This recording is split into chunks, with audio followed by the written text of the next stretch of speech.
exciting to be here. Obviously, you are a YouTube pro. Knowing what you know now about the YouTube world, what advice would you give yourself? Oh boy, so anything that you post on the internet doesn't go away. Yeah. So, I mean, even now, there's a lot of videos that I'm like, man, I really want to set these to be private because they are really, really embarrassing, but it's kind of like a part of my story. So it's just one of those things where I'm like, I'm just gonna leave it. I'm just never gonna hopefully have to look at it. But then people will tweet me these videos. I'm like, please just stop watching them. What one are you most embarrassed of? I mean, there's so many. Like, I used to do like these crazy music video parodies and they are so terrible, but like, it's whatever. Yeah. You know, I posted it, it's there.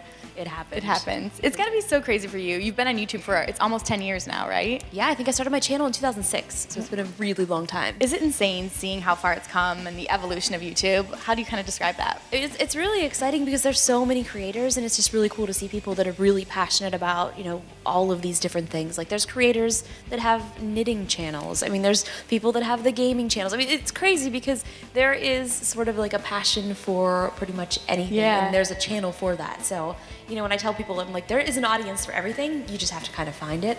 It's very, very true. And it's got to be cool for you seeing all your YouTube friends, you know, writing books and having clothing lines. You must be so proud of that. Yeah, because we kind of just have been there for each other, and it's sort of, I think, different than sort of traditional Hollywood because like we were all sort of friends first, and then this all sort of started happening for all of us. So it's been cool to see how far everybody's come. Yeah, and for you, what's been your proudest moment so far? So this was a couple years ago, but it was Black Ops 2, and I was in their commercial because Call of Duty is like my favorite video game. So to be in my favorite video game commercial for my favorite game ever was honestly a dream come true. Yeah. Like, I just think about it all the time. And congratulations to you. You just released a book. I did, which is crazy because I joked about it all my life. I was like, oh yeah, I'll save that story for the book. I'll save that for the book. And then the opportunity to actually write the book came up, and I was like, oh my goodness, this is really, it's real. And I think writing a book was very different because I am so used to writing in 140 characters. So when I turned in like my first draft, they're like, Justine, you know, you need like 5 tweets to equal a paragraph. So can we start working on that a little bit? But it was very interesting. What was the most challenging part about it? Was there a certain chapter maybe that was the hardest to write? I kind of wrote a lot of it all sort of out of order, and then you kind of just pieced everything together. And I really took sort of all of my tweets, all of my Facebook posts, Flickr, all of these old websites that I used to use back in the day, and kind of made a timeline because there's stuff that I forget about. Yeah. And which was one of the reasons that I started posting stuff online, was to make sure that I would remember. So it was cool seeing a tweet and knowing that that tweet actually meant something completely different. So it was kind of fun sort of telling the behind the scenes of a tweet. What was that feeling like the first day you had that hard copy of your book in your hand? I mean, you put a video up and you were kind of almost in tears, so I feel like it was just a surreal experience because, you know, traditionally writing a book takes a really long time, and for like this, I mean, they kind of really sped that timeline up because that's sort of how YouTubers are used to working. Everything is very, very quick. So I mean, even up until the last day, I was turning in changes and photo edits and all of this stuff. So it was definitely a very different process than traditional book writing, but it was very emotional just to know that I put so much time and effort, and just my entire life was basically in that book. So I don't know, it was very overwhelming. Yeah. What is your advice to creators when it comes to taking your brand offline? I think it's never forget about online, because a lot of people do try to take it offline, or they try to start doing movies and TV, and then they completely forget their YouTube channels, which I've seen so many of my friends do, and it's so hard to go and read their comments because people are like, well, what about us? You forgot about us. So it's, you know, definitely do take it offline, but also don't forget about like where you started, because it's so important to stay true to those people who were there from the very beginning. Yeah, and I think one thing that we're seeing now too is YouTubers that have been on since the beginning, and what is the key to staying relevant and keeping your content fresh and kind of staying with the times? I think just not quitting, because even, again, you know, since I've been doing this for so long, I've seen so many of my friends that have just stopped posting and just sort of quit, and then they're like, man, I really wish I still was posting. Like, but you can still post. So I think it's just being consistent, see what other people are doing, and doing collaborations is so much fun too, because a lot of times you are sitting alone in a room talking to a camera, which is, it can be a little bit, I don't know, like depressing sometimes. You're like, I'm not doing this, I'm just talking to a camera, and then you post it, and then you see the interaction. So it's a very, very strange process. I feel like a lot of creators right now, they're having MCNs approach them and brands, but how do they know what path is right for them? What would be your advice to them on that? I think my first advice is, you know, it might be expensive, but definitely make sure you have a lawyer, look at everything, and I think that's something that a lot of young creators aren't doing, and they're just signing anything, and that's when mistakes are made, and then that can completely basically ruin your entire life. So it will be worth it at the beginning to have a lawyer look at everything and to go through things and make you understand what these things mean. Because even now I'm reading contracts and I'm like, does this mean that you own my entire life for the rest of my life? And they're like, yes, that's what that means. So you do have to be very careful. And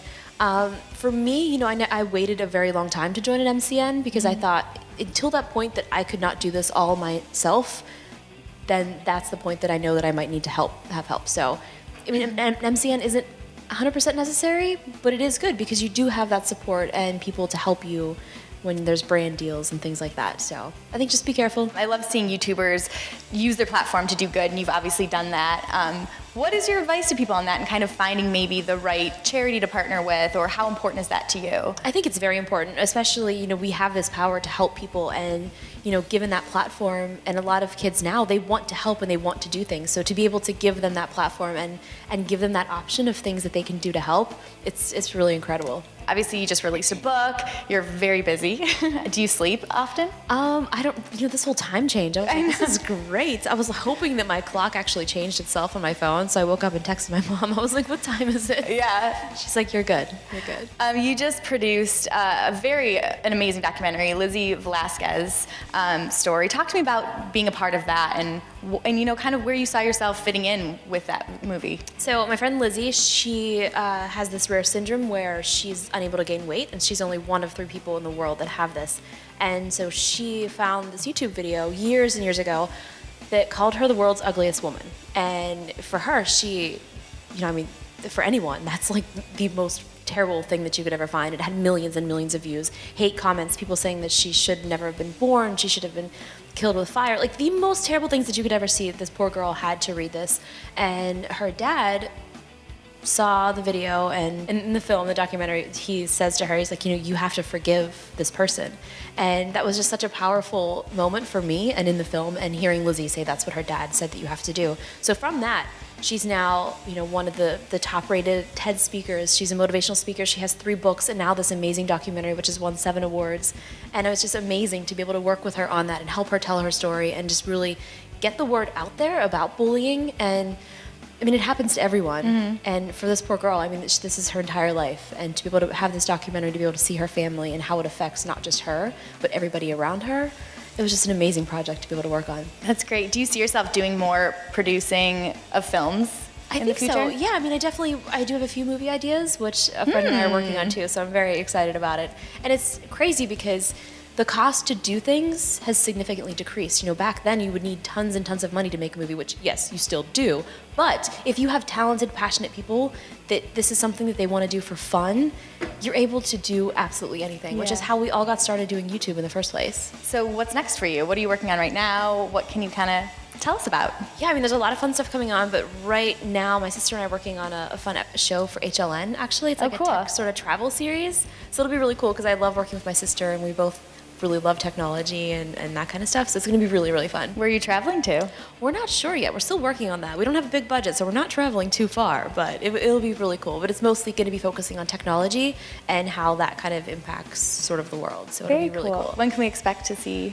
Well, we're shooting very, very soon, so we'll see how quickly they can edit. We're like, do you guys need some help? Because I'll come in. Okay, I'll help you out. Let's get this done. Come on, I can do this. I can do it all. We got one-woman show. And what's your advice to creators just when it comes to either starting a YouTube channel or, you know, continuing on in this crazy YouTube world? Yeah, I mean, just do it. Like, you're gonna make mistakes. I still make mistakes every day. I post something, I'm like, that wasn't the best video, but it sort of is all a part of the journey. And a lot of times, you know, I will spend a lot of money working on a really fun video, and I'm super excited about it, and it doesn't do that well, and then I post a video straight from my iPhone, unedited, awful lighting, and it does really, really well. So you really never know what's gonna happen. You know, it is a very wild, wild place out there that you never know when something is gonna actually hit or when it's not, and you can't predict it.